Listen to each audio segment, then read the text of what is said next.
Fala, meus queridos. E aí, tudo bem? Sabe,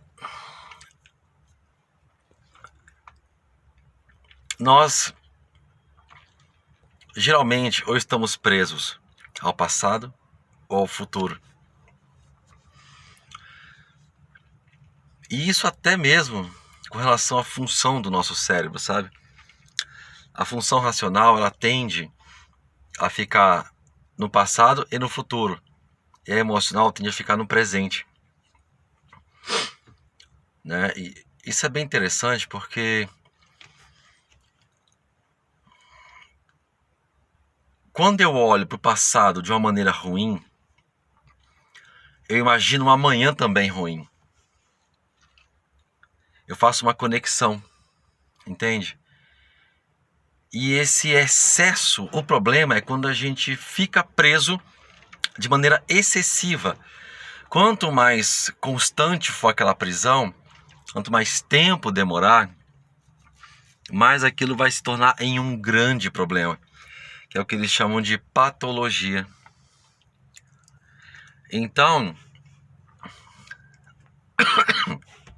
o excesso de passado, ele me faz olhar o futuro com pessimismo. O excesso de um passado ruim, na verdade, né? E geralmente quando a gente fica preso ao passado, as memórias passadas, as lembranças, geralmente elas são ruins. É aquela memória que é mais ou menos o depressivo. Ele tem vivências tão ruins no passado que ele já faz a conexão com o futuro e não enxerga esperança. E ele perde o sentido. Então, um depressivo, assim como o suicida, eles são escravos do excesso de passado, o excesso da memória, entende? Então, e daí, em contrapartida, há também o problema do excesso do futuro. O excesso do futuro, de olhar muito pro futuro, vai gerar uma ansiedade ruim, uma ansiedade patológica, doentia na minha vida. Entende? Então, eu não consigo viver nem o passado direito, nem o presente direito, nem o futuro direito, porque eu estou preso, acorrentado. E nós enxergamos isso nas escrituras a todo momento. A todo momento, diz mais ou menos assim: lance suas preocupações, ansiedades no Senhor, sobre o Senhor. Alcancem a paz, que excede todo entendimento. Além de diversos outros versículos. Isso nada mais é do que um chamamento de Deus, sabendo quem nós somos, para o presente. Porque o soltar o passado nada mais é do que perdoar pessoas, se perdoar e ressignificar. E soltar o futuro nada mais é do que confiar. Andar em fé, pela fé, viver pela fé. Faz sentido para você?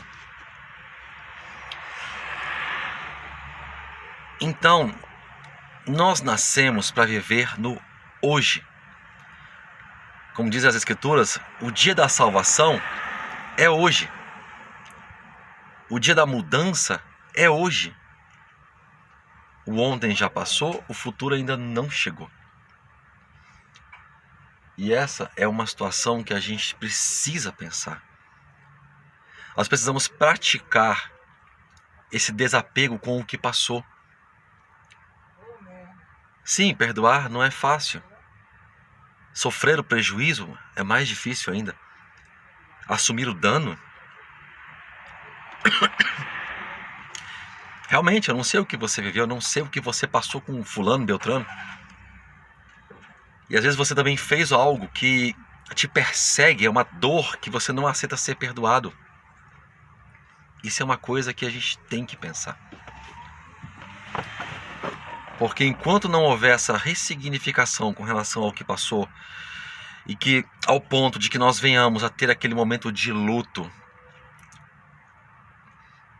permitir o luto em cima daquilo que eu fiz, em cima daquilo que os outros fizeram comigo, passar aquele momento de luto, e a partir daí aprender aquela experiência, passar para algo construtivo,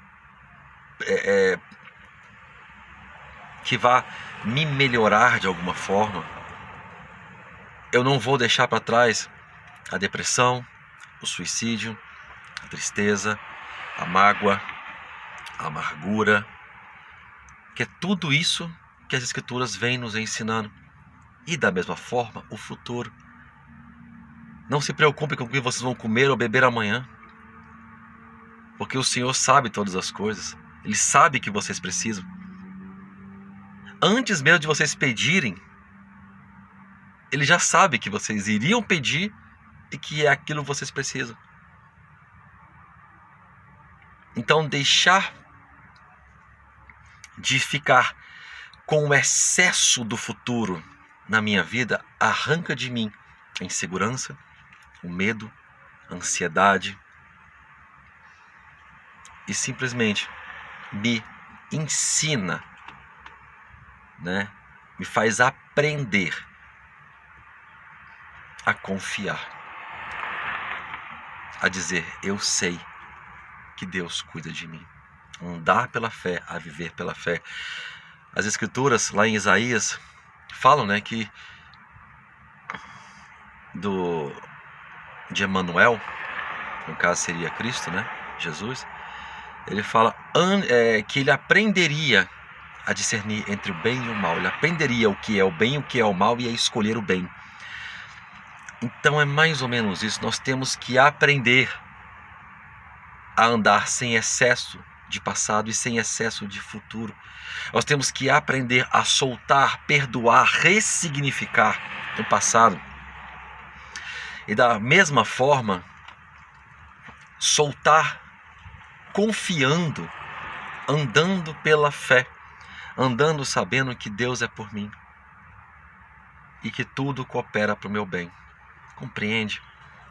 E eu quero que você pense nisso, porque isso é uma prática.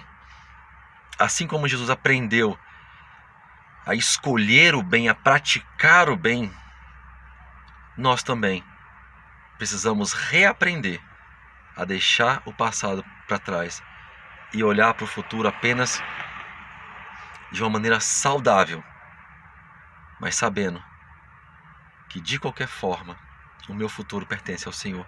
Como dizem as Escrituras, o homem faz planos, mas a palavra final vem do Senhor.